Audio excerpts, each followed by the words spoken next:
Certo, vamos mergulhar agora mesmo na análise do concurso 1247 da Loteca. A ideia hoje é quebrar aquela velha ilusão de certeza, usando a matemática pura a nosso favor. É super comum, não é? A gente olha para uma grade de jogos de futebol e logo pensa que os resultados mais óbvios vão fatalmente acontecer. Mas será mesmo?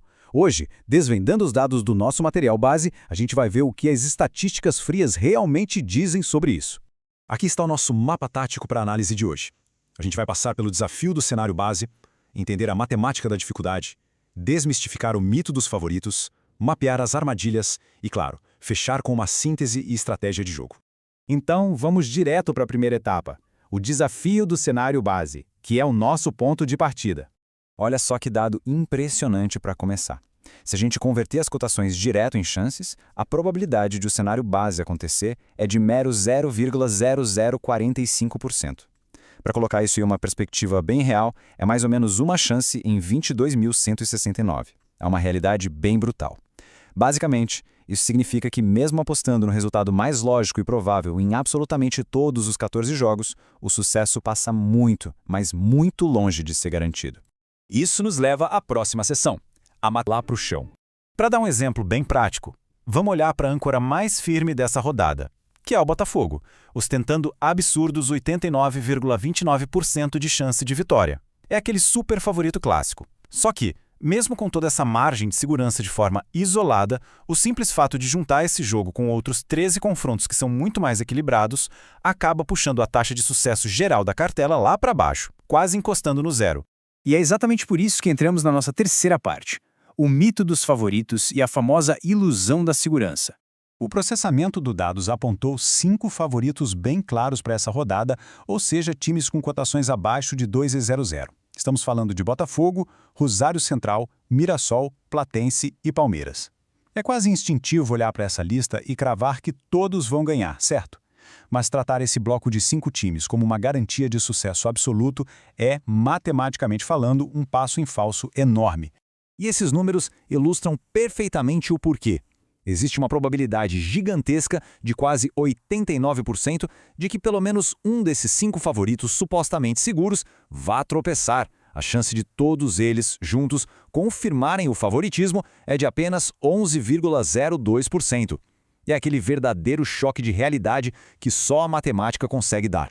Se a gente cavar um pouco mais fundo nesses cálculos, a coisa fica ainda mais reveladora. O cenário com maior probabilidade estatística não é o de nenhum time falhar e nem o de apenas um tropeçar. A maior chance real aqui, batendo na casa dos 35,50%, é de que exatamente 2 desses 5 superfavoritos não vençam seus jogos. Isso prova, de uma vez por todas, que blindar totalmente os favoritos é pura ilusão. Então, como fugir disso? Vamos para a nossa quarta etapa, armadilhas e jogos perigosos, onde a gente vai mapear esse verdadeiro campo minado. Passando a lupa na grade, os jogos 2 e 14 acionam todas as sirenes de alerta possíveis. Eles são confrontos incrivelmente instáveis. Para se ter uma ideia, a diferença de probabilidade entre o resultado base e a alternativa no jogo do Libertad é de minúsculos 3,03 pontos percentuais. No jogo do Universitário é de só 5,91 pontos. Com margens tão apertadas assim, qualquer palpite simples é literalmente um tiro no escuro. Por isso, essas duas partidas ganham prioridade absoluta para a utilização de triplos.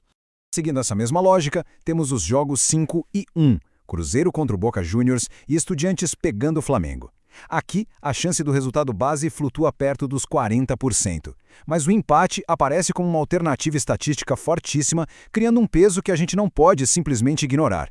Isso é um sinal vermelho indicando que é crucial usar a proteção dupla, cobrindo a vitória e o empate nesses cenários. E olha que fascinante como o peso de um erro muda completamente dependendo do jogo. Se a gente trocar um resultado base por uma alternativa num jogo super equilibrado como o jogo 2, a dificuldade geral sobe bem pouquinho, indo para 1 em pouco mais de 24 mil. Mas, e isso é super importante, se uma zebra gigante resolve aparecer, tipo o Botafogo perdendo no jogo 3, as chances despencam violentamente e a dificuldade dispara para 1 em mais de 633 mil. Resumindo, tropeços de super favoritos punem o jogo de um jeito implacável. Agora que a gente dissecou os números, vamos para o nosso último setor. Síntese e estratégia final. Hora de posicionar as nossas proteções com inteligência. Qualquer planejamento de orçamento que se preze tem que seguir essa hierarquia que estamos vendo. A prioridade de proteção máxima usando os triplos ou duplas mais fortes vai direto para aqueles jogos insidiosos, o 2 e o 14. Depois, o foco desce para o segundo escalão de prioridade, onde a força dos empates é brutal. E os famosos secos, aqueles palpites únicos? Bom, esses só encontram respaldo matemático de verdade nos gigantes da rodada, como o Botafogo e o Mirassol, lá nos jogos 3 e 8. E isso deixa a gente como uma pergunta final para amarrar tudo. A estratégia está sendo montada em cima da fria realidade matemática ou ainda é uma busca cega por aquela velha ilusão da certeza? Como a nossa análise mostrou muito bem hoje, a sorte dificilmente abraça a pura intuição sem defesa. Na verdade, ela recompensa muito mais o planejamento que entende as falhas estatísticas e cria um escudo estratégico protegendo a cartela contra as leis inevitáveis da matemática.